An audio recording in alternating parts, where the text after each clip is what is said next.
What's going on, everybody? Liam here, Everything NYJ.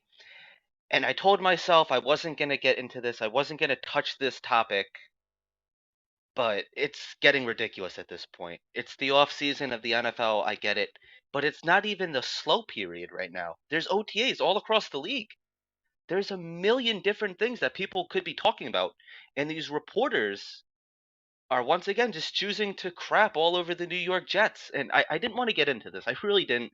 I didn't want to give this any attention because it's all just clickbait. And that's what these reporters want. So there's been a couple articles floated out there that are just bashing Aaron Rodgers and the New York Jets. And it's ridiculous. The first one came from a New York Giants beat reporter saying that Daniel Jones is a better quarterback than Aaron Rodgers. And I'm not going to be a biased Jets fan here. And I've been saying this way before Aaron Rodgers even came to the New York Jets. Stats have proven it. Aaron Rodgers is one of the greatest quarterbacks of all time. And that's not just, green goggles being a Jets fan here. That's just a fact. The numbers support themselves. One of the greatest passers of the football. One of the greatest minds in all of football. Aaron Rodgers is one of the GOATs. He's up there. Top 10? You could argue that. Some people might even have him in their top 5. But there's a New York Giants beat reporter. I don't remember his name. I'm going to see if I could pull it up here. Not that it matters. I don't want to give this clown any attention, to be completely honest. Yeah, I don't have it. But, he's just kind of breaking down Daniel Jones stats and Aaron Rodgers stats and saying that, yeah, like last year, Daniel Jones was statistically a better quarterback than Aaron Rodgers. And now, mind you, Aaron Rodgers played with a broken thumb last year. Aaron Rodgers had a down season. Aaron Rodgers on a down season, 2022, 3,695 yards, 26 touchdowns, and only 12 interceptions on a down year. You want to go into 2020, 2021, his MVP years? He's just coming off of 2 MVP seasons. 2020, 4,299 yards, 48 touchdowns, and 5 interceptions. 2021, 4,115 yards, 37 touchdowns, and 4 interceptions. And 26 touchdowns and 12 interceptions in last year, that's still really good. Those are really solid quarterback numbers. And Aaron Rodgers, with a broken thumb, he's doing this.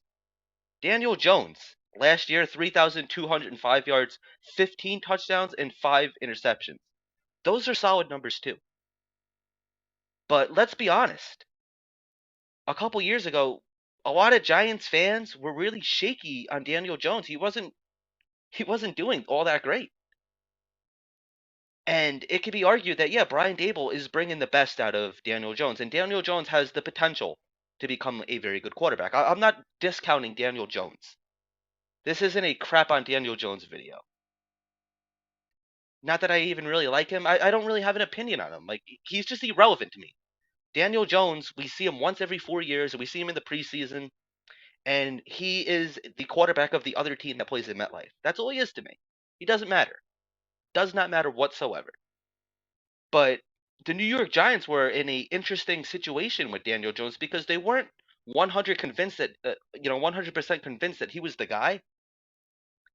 But they squeak into the playoffs last year. They didn't even get a playoff win against the Vikings, which that was a good win.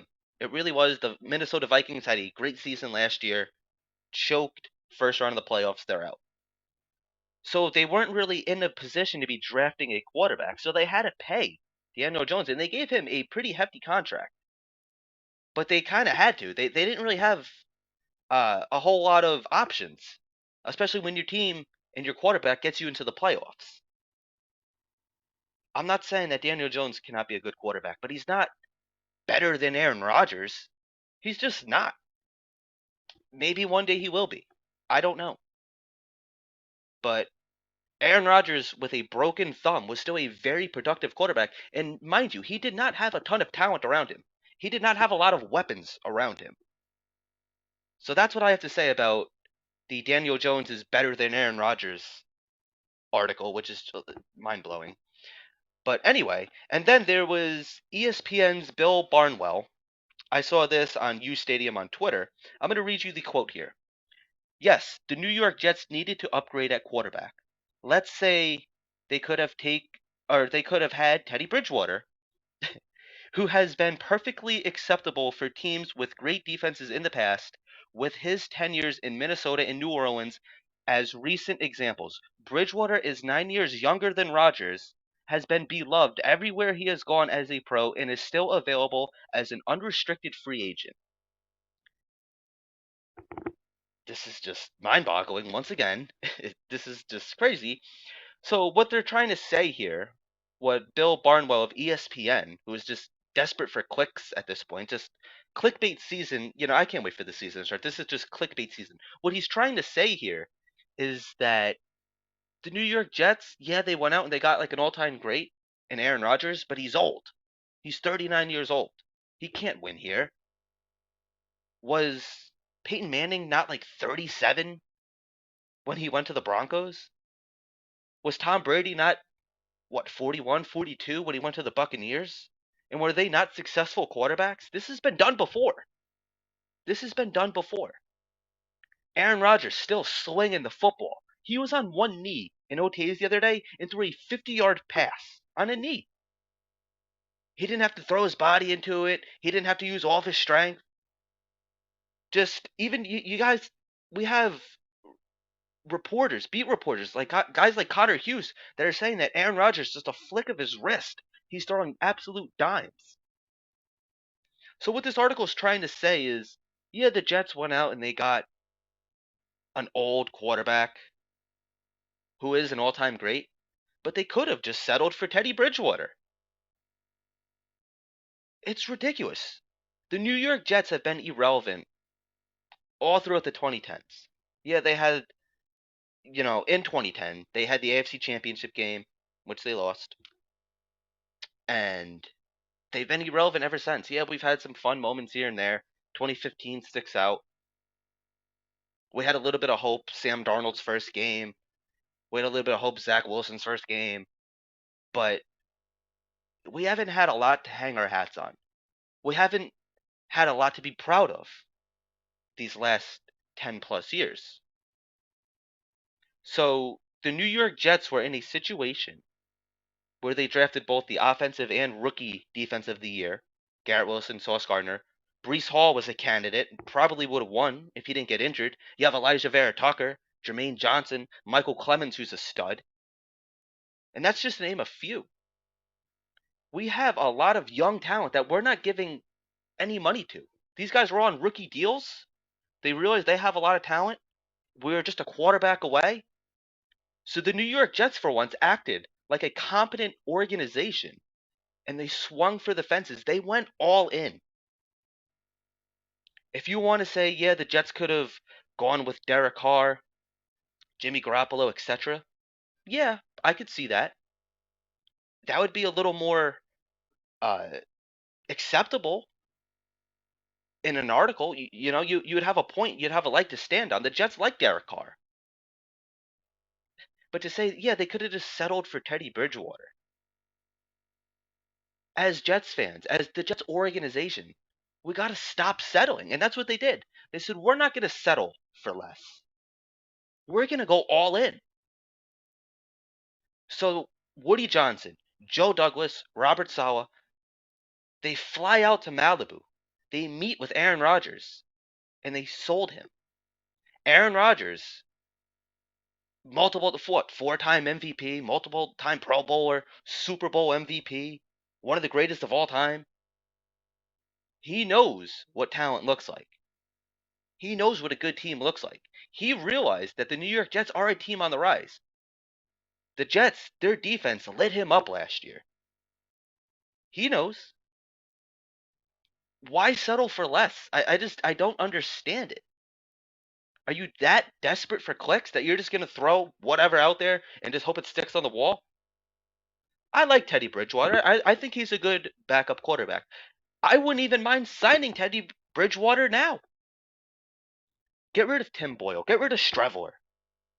Zach Wilson, he's not going anywhere. I would feel extremely comfortable with a quarterback room. Aaron Rodgers, Zach Wilson, and Teddy Bridgewater. You make Teddy Bridgewater quarterback too. This way, Zach Wilson doesn't have to see the field. Zach Wilson could just sit and develop. Teddy Bridgewater, he could go out there. He could win you a couple games. Sure, he could win you 8, 9 games, maybe 7. But Teddy Bridgewater isn't bringing you to the Super Bowl. Teddy Bridgewater is not elevating everybody around you. Teddy Bridgewater is not giving this young team just uh, a lot of knowledge. Aaron Rodgers on the offense is saying, this is what you can do. He's showing, Garrett Wilson and just all these players, this is what you can do. On defense, he's telling guys like Sauce Gardner, this is, as a veteran quarterback, this is what I see. This is what you can do to attack me. He is a coach on the field. It's crazy to me that these takes are even real. I don't know. What do you guys think? Like I said, I didn't even really want to go into this. I didn't want to talk about this because I didn't want to add fuel to this. I didn't want to give this more attention. But at some point, it's like enough is enough. The New York Jets are having one of the best off seasons in franchise history. After just being beat up and spit on and kicked on by Bill Belichick and the Bills and the Dolphins and everybody else, just getting embarrassed for the last decade. We finally have a lot to be proud of. We finally have a lot of excitement. But some people just don't want to see us happy. Misery loves company. It's ridiculous. It absolutely is ridiculous. But if you guys have stuck with me all the way to the end of this video, thank you guys very much. Please give me a thumbs up. Please subscribe to the channel if you haven't done so already. It really helps us out. Like I said, if you like this video or don't like it, give it a thumbs up, thumb down, whatever you guys feel. Comment down in the comment section below. Let me know what you guys think of these bogus articles. Just let me know how ridiculous you guys think it is. Thank you guys for watching. Have a good night. We'll talk Jets soon.